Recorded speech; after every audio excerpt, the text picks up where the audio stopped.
Instead of manifesting your new home, you're going to use my simple but effective daily money journal to get you to where you want to be in this year, whether it's buying a new home or buying a new car or making another big investment.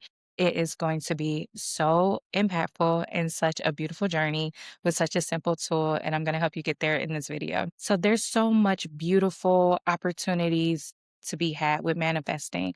I've seen it happen in the lives of so many people that I know and trust and love who literally are able to manifest different opportunities and things into their life.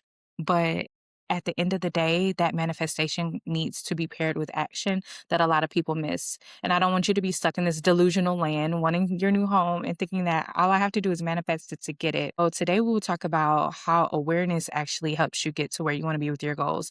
And this is something you can pair with manifesting, but I just wanted to make it very clear that manifestation alone does not work, and I actually encourage you to take some steps to make your goal happen through your daily actions, and we can make it easy too. So, a few years back, I actually learned that journaling or just writing out my goals and talking about my life experiences through writing for myself and no one else is what helped me build awareness around things that were important in my life. It's easy to set goals and then forget about them. The vision boards are pretty in January, and all of the goal setting and planning parties that you might have might really be motivating and encouraging. But if you aren't actually revisiting those goals and taking steps to get to them, it was a waste of your time. We don't want that. So, what worked for me that I think will work for a lot of you all too is to actually start to build a system that supports your awareness around your spending. And that is journaling in this case. This helped me recognize what was important to me and be able to remind myself of those goals because sometimes, distractions take you away from it, even if it is important to you. If you are not being very diligent about sticking to those goals, which includes actually checking in with them, then it's not important to you. And we don't want you to feel guilty around that. But also checking in with my goals all the time and journaling allowed me to avoid making bad decisions even though I might have come close to spending money on things I shouldn't have because I knew I had to log it at the end of the day, it actually stopped me from doing that. And then this is also a very low barrier entry. Like, I'm not asking you to do anything too crazy. I'm asking you to just write down what you're thinking.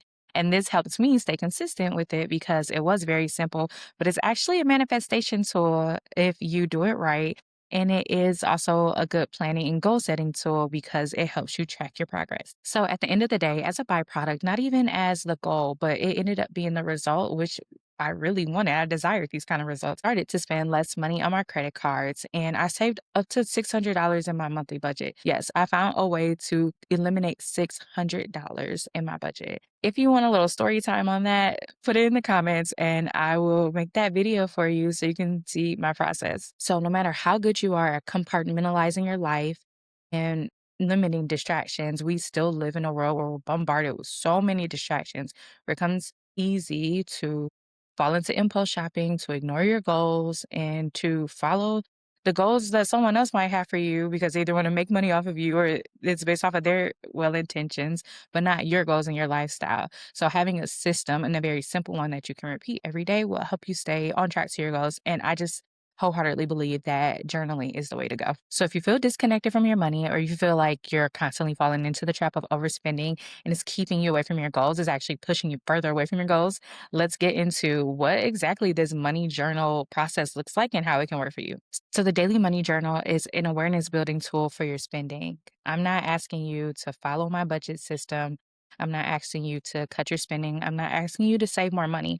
I'm just asking you to build more awareness around your money so you can figure out what works for you with what the next steps are for your journey. That could be saving, that could be paying down debt, that could be focusing on your student loans. It really depends on your lifestyle, but it all starts with building that awareness muscle. And that happens with the easy daily money journal. There are various ways you can go about this. I recommend that you keep that simple as possible based on what you're interested in and what you gravitate to. So you can use a notebook with a pen and paper. You can use your iPad. I personally like using my iPad. You can use your mobile phone's notes app. And my second favorite is using my voice memo app because sometimes I don't have time to actually write things down. And I will just record a voice memo for myself while driving in the car. And next thing you know, I'm done with my daily journal. So this micro journaling activity only takes about 5 to 10 minutes a day. You can do it throughout the day as you start to notice that you're spending money, log it right away, or do it all at one time. For example, at the end of the day, after everything has been done, and you can just write down what you spent your money on, and that includes your meals too. This is something meant to be very low pressure so that you can stick to it. At the end of the day, the goal is just to get an objective look at what you're doing with your spending right now and to get any spending behaviors, emotions tied to your spending, and to decide like if there's any patterns that you see happening out of your head. This might be something you're speculating right now, but it helps you really decide and determine what is going on with your money so that you can make a decision moving forward. And then the most crucial part at the end of your daily journal is to score your day. So I put a scale of 1 to 5 in my journal every time. And I decide, what does this day like? How did I feel about the decisions that I made? Were these things that were pre planned? Was it impulse shopping? Did I spend more money or less money on things than I wanted to? Just really getting into the emotions tied to that spending because it then helps me decide, are these things that I'm comfortable with feeling, or is this something that I really want to change in my life? And ultimately, that impacts my budget so that I start making different decisions that will help my long term goals as well.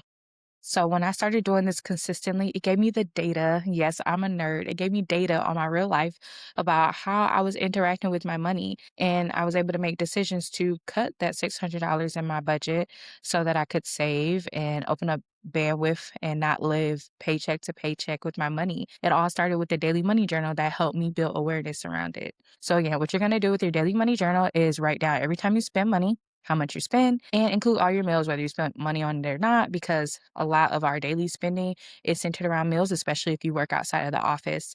And it is as simple as that. You do a mini journal at the end of it with your scale, a 1 to 5 score of the day. And that's pretty much it. Now, in addition to the daily money journal, I do also have a weekly recap, which allows you to total up all your spending in different categories throughout the week. And then you do pretty much the same kind of journal, but you look at the week as a whole. This helps you kind of get a snapshot of where you're at mentally with your money, your relationship with your money, and it helps you recap or review these later in the year without looking at every day. You can just look at it at a weekly basis. So I strongly believe that following this strategy will help you spend less on things that you don't care about, save more money, and actually move forward towards your goals without the drama, but actually getting to a better place with your money every day. So let's get past impulsive spending, overspending, and a toxic relationship with our money with the daily money journal. Again, it is linked in the description below. It is free. I have a template that you can use either in Google Sheets or a PDF that you can print out or download into your iPad annotation apps, or even a Google Doc template where you can just copy and paste that right into a note in your notes app so that you can do it quickly on your phone. And I think I have one more, but I can't remember what it is. Multiple versions so that you can use it best how it will work for you. And you can stay consistent with it. I want you to be able to stay consistent. Also, if you are on the homeowner journey and you want to get to that next step where you know what you can look forward to with this process and you can be confident in getting your new home and staying in your home and not worrying about like it not being for you and being a poor investment. I'm hosting my free Next Gen Home Summit March 24th to 27th. Get your registration done ASAP so that you can get all the good information that is scheduled to come out beforehand.